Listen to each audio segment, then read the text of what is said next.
plowing the way for shockingly good stringer footage.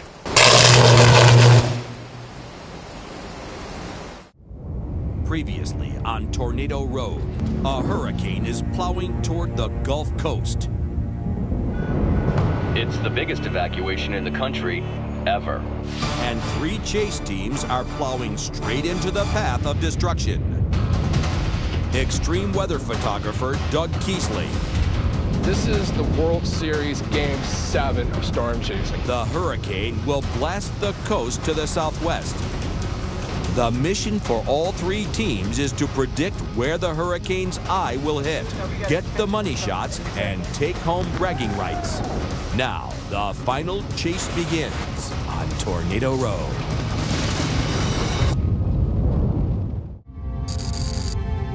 With only hours to go before Hurricane Gustav makes landfall,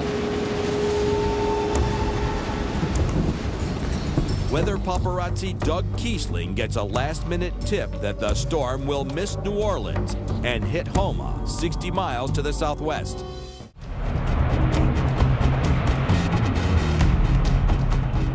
My name is Doug Kiesling. They call me the weather paparazzi in the news industry.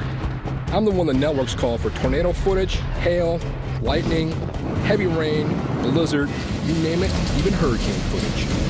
Of the bridge back together, basically like a jigsaw puzzle. Once that part is done, officials say it could actually take another year to release a final report. 次第に激しくなる風雨の中、カメラを回す男がいた。Storm Chaser. Auch dieses Video drehte ein sogenannter Storm Chaser. Doug Kiesling heißt der Mann. Er ist freiberuflicher Tornado-Filmer.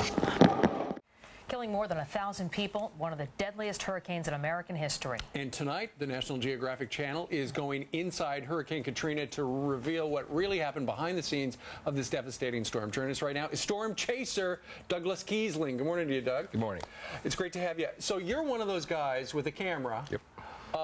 We've got guys on camera live trying to personify the storm, but you're out chasing it wherever it is. When you have the anchors hunkering down at the hotels, I'm the one driving around the city streets, getting hit by debris, getting the shot of roofs flying past you, debris flying past. Stuff like this. Stuff just like this. Where are you? Now this is amazing.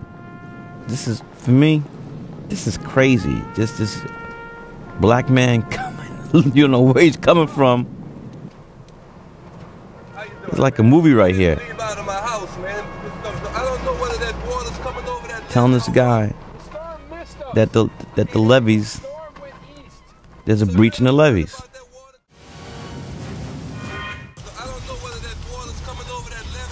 The last I heard, it's not. The storm missed us. In the early hours of August the 29th, 2005, many people across the country thought New Orleans had once again been spared. Katrina came through just before daybreak, knocking out power to the downtown area. Although the Category 3 storm did turn east and spare New Orleans from its full wrath, winds still gusted over 100 miles per hour and 6 to 8 inches of rain fell in the city.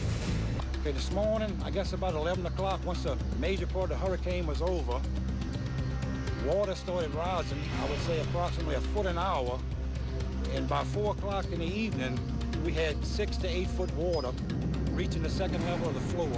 I've lived here all my life and I've never witnessed such a disaster. I just couldn't even believe when I looked out the window that something like this could happen. I had to swim out underneath to get out, to get on the roof. We had 9 feet of water. Basically everything's done. Piano, grandfather clock, you name it, all of our nice stuff. I want to know what were they doing with all the money that they claimed they had for the pump fund. It was clear by the end of the day that the levees and pumps had failed. But to what extent? How and when would they be fixed? The answers would not come for days. Let's talk about what it was like last night, though, guys, when this snow moved in.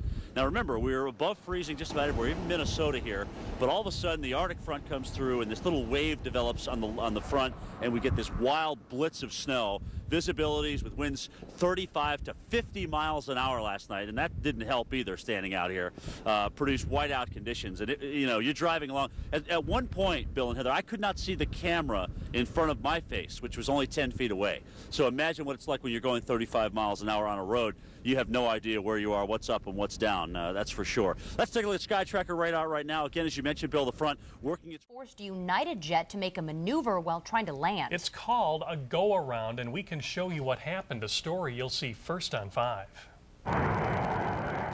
First, watch this United Jet coming in, and then we'll show you what led up to this. During moderate snow, the United flight comes in, gear down, ready to land. Then goes back up, a maneuver called a go-around. It happened when a runway was closed. This is a rough go for a couple of drivers in Minnesota. Slick roads cause these accidents on I-35. Both vehicles overturned.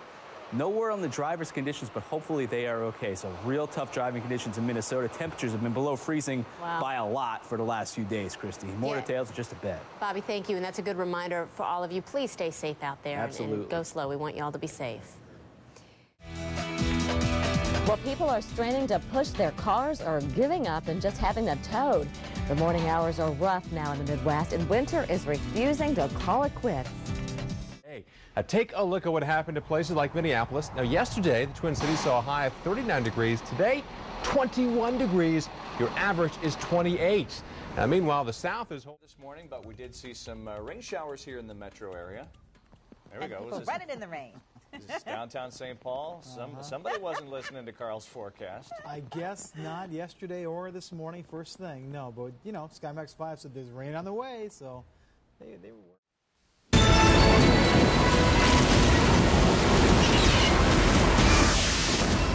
Well, it is 5:30. Your weather today continues, and you can see this dramatic video that we got earlier from Minneapolis. Winds gusting over 70 miles per hour.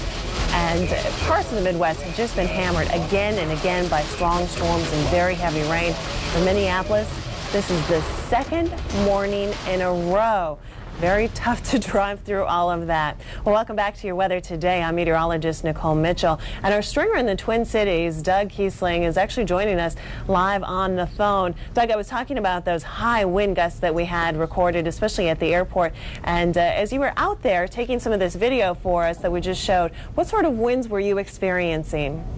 Well, driving down the interstate there by the international airport and going down 494, it's about 70-mile-an-hour winds, but then you couple it with forward momentum, and you're talking hurricane force winds you're driving into.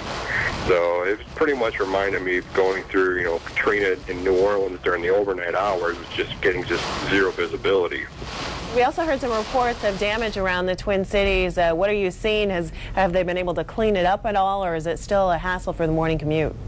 Well, what I've been hearing about and what I've seen is lots of power outages here. The Lowry Hill Tunnel in downtown Minneapolis has partial power, so you're driving through a dark area there. There's numerous traffic signals that are knocked out. A lot of the damage from the trees, it looks like straight-line winds where it's all being pushed over in one direction. And then just that impressive rain, do you have any idea of some of the totals that we're seeing this morning? And I know you guys have more possibly on the way later today. Well, some of the totals I was hearing ranged from anywhere from various traces to about a half inch to an inch. It was more localized as it came through just the heart of the cities. And if you look on the south side of town, in the southern Dakota County, they barely got anything, whereas in downtown Minneapolis and at the airport, it just got hammered. And, I know in some cases the rain has been needed. I have some friends that farm in the area, but this seems like it's been almost too much at once. Are people still kind of happy to get some of that rain, or has everyone just had enough? Well, some of the boaters are happy to get the rain because the lake levels around the state are so low. But in the southeast part of the state, obviously, with the floods from 2 weeks ago, they are pretty much, everyone's saying this is enough. And with the ground being saturated now, it's just going to take a weak storm to start knocking more trees over.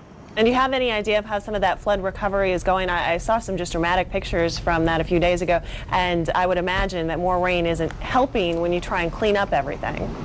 No, the area down there is pretty devastated. They're still going to be cleaning up there for a long time to come.